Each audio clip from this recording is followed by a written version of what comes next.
Assalamualaikum warahmatullahi wabarakatuh. Saya Tabasurin Lage, NIM D1A021645. Kali ini akan menjelaskan tentang penjelasan singkat tentang Mahkamah Konstitusi. Mahkamah Konstitusi adalah lembaga yang berfungsi sebagai pengawas konstitusionalitas, undang-undang, dan peraturan pemerintah, serta menyelesaikan sengketa hasil pemilihan umum. Pembentukan Mahkamah Konstitusi biasanya dilakukan sebagai bagian dari upaya untuk memperkuat sistem ketatanegaraan suatu negara dan menjamin perlindungan hak-hak konstitusional warga negara. Kedudukan MK secara resmi diatur dalam Undang-Undang 1945 Pasal 24C yang menyatakan bahwa Mahkamah Konstitusi terdiri atas 9 orang hakim yang mempunyai integritas dan kompetensi yang tinggi dalam bidang hukum dan konstitusi, serta merdeka secara kelembagaan dan mandiri dalam menjalankan tugas kekuasaannya.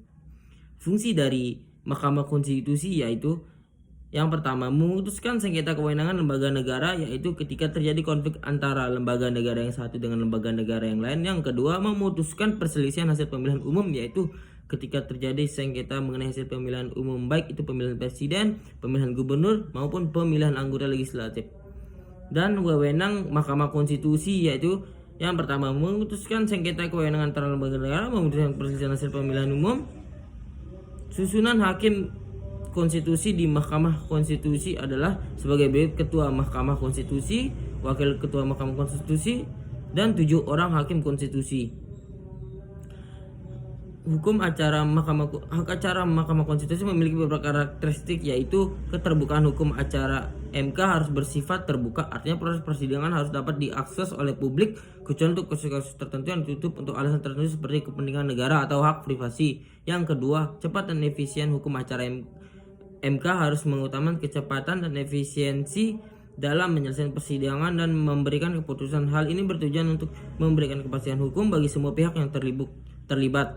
Asas-asas hukum acara Mahkamah Konstitusi adalah sebagai berikut: asas keterbukaan, asas persamaan, asas legalitas, asas akuntabilitas, asas independensi, asas demokrasi. Sumber hukum acara Mahkamah Konstitusi meliputi yang pertama, Undang-Undang Dasar 1945, dan yang kedua Undang-Undang Nomor 24 Tahun 2003 tentang Mahkamah Konstitusi. Undang-Undang Nomor 24 2003 tentang Mahkamah Konstitusi menjadi dasar hukum bagi tata kerja Mahkamah Konstitusi. Hukum acara Mahkamah Konstitusi memiliki kekhususan tersendiri dibandingkan hukum acara pada umumnya. Berikut ini adalah beberapa kekhususan hukum acara Mahkamah Konstitusi. Objek sengketa hukum acara MK hanya mengatur sengketa yang berkaitan konstitusi, yaitu Undang-Undang 1945. Yang kedua, kewenangan MK memiliki yang cukup luas dan mengadili sengketa yang berkaitan dengan konstitusi, termasuk dalam hal pembatalan peraturan perundang-undang, sengketa pemilihan umum, sengketa tata cara pemilihan presiden dan wakil presiden, dan sengketa referendum. Yang ketiga, penyelesaian hukum acara MK menetapkan waktu penyelesaian sengketa yang lebih cepat dibandingkan dengan proses persidangan di pengadilan biasa. Adapun beberapa ketentuan terkait penggabungan perkara di MK antara lain sebagai berikut: pemohon menggabungkan perkara diajukan secara tertulis dan disampaikan ke MK. Yang kedua, pemohon harus dilengkapi dengan alasan-alasan dan bukti-bukti yang mendukung penggabungan perkara. Beban pembuktian dalam hukum acara Mahkamah Konstitusi: kewajiban bagi pihak-pihak yang terlibat dalam suatu perkara untuk membuktikan fakta-fakta hal yang menjadi dasar atau pembelaan. Beban pembuktian ini merupakan salah satu prinsip dasar penyelesaian perkara MK yang juga diatur dalam pasal 28D ayat pertama Undang-Undang 1945. Beberapa ketentuan terkait beban pembuktian di MK antara lain sebagai: pemohon atau penggugat memiliki beban pembuktian untuk membuktikan segala hal yang menjadi dasar permohonan. Yang kedua, termohon atau tergugat memiliki beban pembuktian untuk membuktikan bahwa tindakan atau keputusan yang menjadi dasar permohonan sudah sesuai dengan ketentuan hukum yang berlaku. Alat bukti dalam hukum acara konstitusi adalah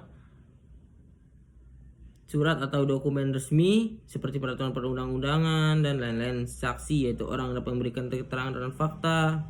Jenis-jenis persidangan hukum acara Mahkamah Konstitusi adalah persidangan pendahuluan, persidangan pokok, dan selanjutnya ada jenis-jenis putusan dalam hukum acara Mahkamah Konstitusi: putusan sela, putusan akhir.